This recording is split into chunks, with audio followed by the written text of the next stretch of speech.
welcome to Top Doctors, Stars Behind the Summit, our special series of short interviews introducing the minds behind the upcoming London AI Summit 2026.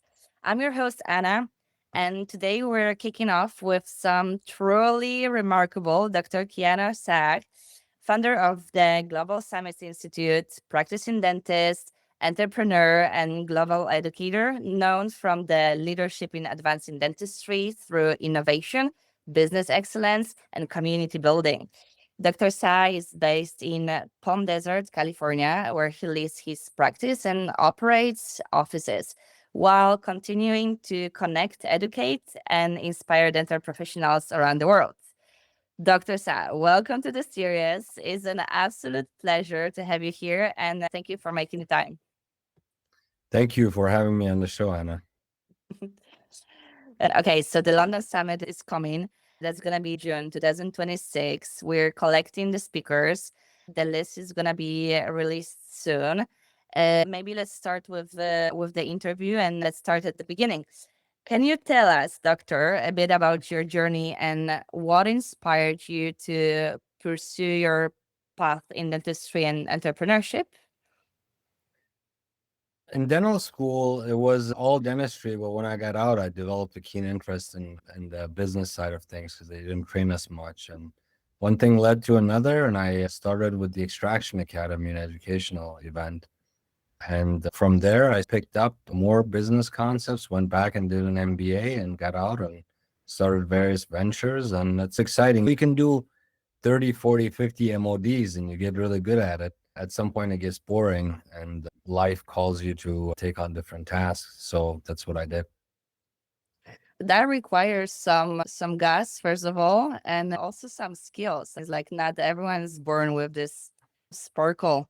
Do you remember the time around that you started being more interested in other things, also business side? Something maybe inspired you? Not particularly. I've been like this since childhood. I've always wanted to explore and learn different things and participate in different adventures. And the path that you take will lead you to where you want to go. But I spent a lot of time around people that were accountants and lawyers and CEOs, and I took a little bit from every one of them and made my own. And that sort of led me to learn from mistakes and get better and better at the business side of things. But I vividly remember that advice that I got from one of the executives is to do just that. And now when I make decisions, I recall maybe an interaction I've had over the past 20 years and what the outcome of that was and why I could do it better or what I've learned from that experience. So it's a progress. You don't just jump into it right off the bat.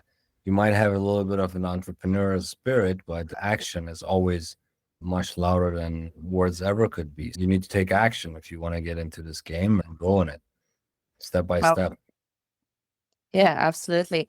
And the person that you mentioned, was it one of your mentors? Do you think mentorship is important in this kind of way or path you lead? Absolutely. Just imagine if you have a mentor, you don't have to pick up all the bad habits of a mentor, but you can learn from their mistakes. If I had a mentor in certain things, I could have saved millions of dollars over the years. And that's key. For example, when you come out of dental school, it's not wise to just immediately join some kind of a corporation to make ends meet. It's a good idea to have a mentor, a senior colleague that you can learn a lot of the things from and then make it your own. It's always a stepping stone to your own adventure, to your own dream, to your own success. That's what I highly recommend is that you seek out mentors, seek out always. You tell me there's a saying, you show me your five best friends and I'll show you your future.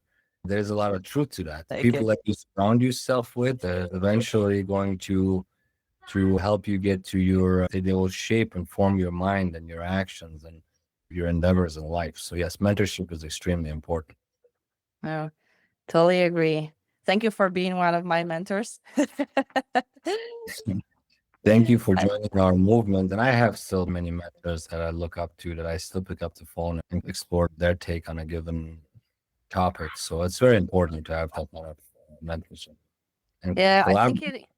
Yeah, collaborations, and I think it never stops, huh? As learning never stops. Dentistry, you always seek out to new experiences, to new sources of knowledge, right? For new mentors, we should never stop looking for them, searching for them. And fast forward to today, what excites you most about the work you're doing now? I'm surrounded by doctors, which I love it. These are my people. We started the Global Summits Institute some time back and has grown exponentially all over the world. And it's very rewarding to be surrounded by the people that lead the same lives as you do. Most of our colleagues face the same challenges, be it at home or at the office. So it's good to have that spiritual support from doctors, and we all encourage each other. It's like the military. Doctors listen to doctors. Yeah. So it's very rewarding for me to be surrounded by all kinds of doctors, medical doctors, chiropractors, optometrists, dentists, pharmacists. And that's probably the most rewarding aspect for me as a person. But there is also other rewards that come from it and preserving the doctrines of medicine and healthcare and all the good things that we're doing at the Institute. Yeah, absolutely. The dental industry, like many others, is now really undergoing a rapid change, especially with the AI, with digital dentistry, new business models. So, from your perspective, from your experience as a dentist, as an entrepreneur, as a dental office owner, as a leader of companies, endeavors, and communities, what trends or shifts do you see shaping the future of our field? It's vital to get involved in AI and start learning it. It's going to change the whole landscape. I started lecturing on AI when I noticed that a few years ago, and it was to smaller groups, and then it became the state associations. And I predicted this would swiftly come. Just like when you had the internet or you had cell phones come around, whenever there's technology that improves the quality of human life or the quality of processes in your business, we always embrace them, no matter if they're old timers that don't want to get involved in it or people that don't want to learn anything new. It prevails. Today, you can't probably go to the 70s without internet. Mm. While at the beginning, everybody was skeptical, and then you had some anti and some pro people about it. But the fact of the matter is, it's here. It's going to go very fast. It's going to get to a point where I predict it's going to be a doctor and it's going to be a bunch of machines in the office. And this doctor is going to be running these machines and overseeing their conduct or their diagnoses. And a lot of the support staff is going to disappear in the years to come. Front desks, I expect a lot of the front desks is going to get replaced by screens. I anticipate holograms to start popping up in waiting rooms where consent's being discussed, where post-op instructions are given. And generally, a lot of discussions that need to be had chairside with a doctor will happen via holograms and other similar methods. VR is going to be involved in education heavily in the dental schools. Hepatic type systems are going to be very important in education. You're going to see robots now coming out and doing crown preps, doing veneers. There's a group out of France that's doing these veneers that are already made before you even prep. Before a patient comes in, the machine preps it and the veneers go on the same day. They're already made.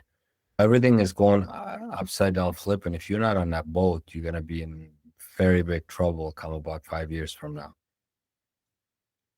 Agree. And then also regarding to this, I believe we have to pick it up very fast. As you said, we have to be on a boat, right? There is always gonna be skeptical people. There's always gonna be people that think, oh, there's gonna be time, I'll learn it whenever it comes, like whatsoever. I am one of these people who is, oh my God, like we have to keep up. Like I have to learn how to do it. But for me, for instance, it's quite confusing, like where to start. There's so many webinars, there's so many courses, there's so many, there's so much knowledge, so much stuff about digital dentistry, about machines, about robots, about AI.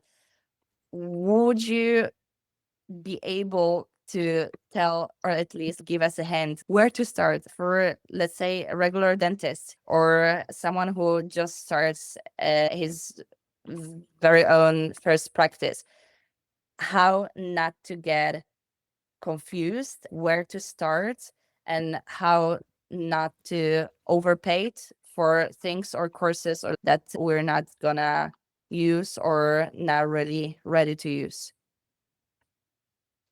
One question when you're asking me this, the question constantly pops in mind is nobody knows where to start. Does that Mhm. occur to you as well as a dentist? You don't know where to start. You just keep hearing, Yeah. Yeah. okay, I hear that all the time as well. Where do we start? What programs are good? Should we go in with the first set of programs that come out, or should we wait till they improve? Yeah. Ultimately, you got to start somewhere. That includes maybe even taking courses relating to management software or diagnosis. Right now, the biggest thing last year was diagnosis. That's where it all started, right? So you had companies like Overjet, Pearl, Valmeni come out, and they would take an X-ray, be it a single or be it a multi-layered panel or what have you, and map things out for you, the existing restorations, your decay, your bone loss. And then came a generation of tools that made processes easier, like probing debts. You had like Dental Tech, where you had digital probing, and now we're seeing the robots, and everybody's confused and nobody wants to jump on anything. But my suggestion is that you start with the diagnostics, because they'll be like a second hand to you. Also, another thing that we're seeing now is the chat GTP kind that is also doing a lot of secondhand stuff like the diagnostics. So you have that option to ask questions. Organizations like Trust and similar, I just where, signed up today, so oh yeah, it's, they're a partner of the Institute, by the way. are So you? It's an amazing yeah, tool. Yeah. yeah, and Trust is used secondhand, like the Yeah. diagnostics. You put up the X-rays, it manipulates everything and puts it on the screen, and you show your patient. That's a very powerful tool. It was Yeah. like when the world camera came out, you could show them what you see. Now you can show them what you think when you see. And it's a powerful tool. But Trust, for example, now we're seeing these generations of tools that will be the second hand to your needs in terms of diagnosis, treatment planning, second consults, right then and there for you, to eliminate doubt for more patients as to if they need a crown lengthening, for example, or whatever it may be. Yeah. So this is the progress that's been going on, but you got to start somewhere. And the simplest tool are the diagnostic tools to get involved in. Then there's the rapid turnover, which really concerns me. All of these different type of programs are coming out, but people's softwares aren't compatible. You have to Mhm. make sure that whatever software you're using in the office is compatible with a given product, because now the software company holds you essentially hostage because you can't use them or they won't deploy their API to a given product. Now you purchase the product, you can't integrate it. And I think the next generation of innovations are going to be all-in-one type scenarios. Imagine the Yahoos of the world versus the Googles, where you start Uh-huh. integrating everything into different one-stop shop universal API type platforms. And that's also coming. I think that's just a couple of years away, but you're going to get to a point where you'll be able to get the entire thing packaged up for you that includes all of the components that you need. And then there'll be more training. But the problem is it's turning so fast. Every day there's something else out. And you got kids in their underwear sitting around in some basement writing these AI programs, bringing AI things together, and it's just constantly turning. So to keep up is very hard. But start somewhere. Don't fall behind. That manual stuff, that's gone. That's history. All the things we know up to now are not going to be the same anymore. It's just the fact of the matter. It really changes within months. It's not even years, it's within months that you can spot the change. Crazy. But yeah, it only improves our treatments and how we approach our patients. And I think patients will also feel more comfortable knowing that there's a stable source of information. I see a lot of patients that will come to me and would be like, "Oh, I've been to that doctor. He told me that, but then I checked it in ChatGPT and it says something else. Who should I believe? I think patients start trusting the AI more and more as well. I agreed. Licensed individuals currently are also very well protected because AI just cannot hold a medical license, or we would be eliminated without a doubt in due time. So as long as the laws stay on the book and they don't change it, where dentists and hygienists have to have oversight of certain procedures, we're safe. Yeah. When we say reduction of staff, you might still have customer service people running around, greeting patients, taking them in, that type of thing. But essentially, if we don't oversee it, our profession is at a major threat. Robots are here. If you don't oversee it and you don't control it, I don't know why we would be needed in 20 years' time or in 15 years' time, because AI and robots will be able to just do about everything. So it's very important that we continue advocating a human touch, human compassion, something that AI doesn't have, which is detrimental. And as a human being, I like to be seen by human beings, not robots. So that's another thing that works for us very well. So it's very important to stay active.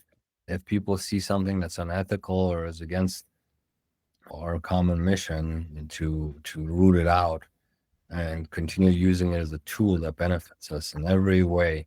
Just when my scanner came into my practice 5-6 years ago, I don't even know how I would practice now without a scanner. Packing cord, manual impressions, distortions, patients gagging all over the place. Those things are long gone in our office, and my remakes are almost non-existent.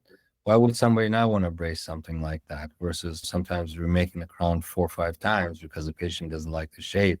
We could have shaped, we could have mocked it up before, or open margins or whatever. So AI can help you have a better life. It's getting easier for us, but dentists don't mind charging the same fees as they did before. Let's hope we're not gonna get fully replaced. And without giving too much away, can you share a little teaser about what you'll be speaking about at the Global Summit in London? So the Global Summits Institute is in the business of doing global summits. It's got 24 different projects, one being the top 100 doc. But at the core of our competency is global conferences. We've been doing them for a very long time, every year on a different topic. This year, we're going to do it on actually this next year. This year, we had ours in Italy where you were there. And the next year, it's going to be in London. And the topic for this one is then artificial intelligence in dentistry and medicine. Dental medical. There's multifold reasons why I thought it was a good idea to bring in the medical doctors, have the dentists there to create a bridge in between medicine and dentistry. Number one, if you're anywhere in the world and you want to have a nice vacation to come and see London and stay here for a couple of days and pick up a bunch of continuing education credits, and it's usually a tax write-off for most countries, come to the center point of the world. It's in the heart of Europe, the heart of the world, I should say. And so it gives us access to collaborate with all these medical and dental doctors. Again, dentistry is completely changing, and this is what you have to envision, that now we are a much more important role in healthcare than we were before. Because when they come in, they put in all their information into our AI, because they come to us twice a year, and they go to the medical doctors most often when they have medical problems or emergencies. So when they come to us, we become the front line of the healthcare industry. They come to us twice a year. We intake their medical information. We put it into the AI, and it creates something called predictive analysis. So we can, in a couple of years, we'll be exactly able to say this person that's smoking, that has diabetes, is going to have this kind of a condition in 5 years. It's very good for cessation practices when you tell a patient, hey, if you continue smoking, you're going to have this guaranteed in 5 years based on the medications you take, based on the history you have. And we are the front lines because we can prevent these things from happening by referring them to the appropriate medical doctor. So there has to be a much closer collaboration between medical doctors and dentists in the years to come. So, we have about a capacity of 20-30% of medical doctors. The rest are going to be dentists at this event. There's going to be a grand exhibition of all sorts of AI innovations. Back to where do I start? You can start at this at such an event where you get to meet your colleagues, open up the discussion, see what everybody else is implementing, how they're doing it, what kind of experiences they're having. And then there's also going to be some breakout sessions about regulations and oversight and things of that sort and nature at that event. There's going to be some celebrities there. We're anticipating some royals, some heads of state, some potentially heads of state we're talking to, and lots of high profile top doctors that are going to come in from all over the world. Some lecturing, some are there to network. So if you're whether you're a doctor or a dentist or an optometrist or any kind of healthcare provider, I think this event is going to be for you to come and have a very robust networking opportunity and see all of the new AI stuff that's going on and where this industry is heading. We're London bridging dentistry and medicine. Bridge, that's good one. No, great. Dr. Sa, thank you so much for sharing your story, for your insights and your vision. This was an absolute pleasure and a huge lesson for all of us. For our listeners, you can meet Dr. Keanu Sach and other outstanding professionals at the London AI Summit. Register now, and we're also going to share the link under this in captions of this interview. We'll be delighted to see you there. And until next time, that was Anna and Dr. Keanu Sach, and see you in London. Thank you so much. See you there. Thank you.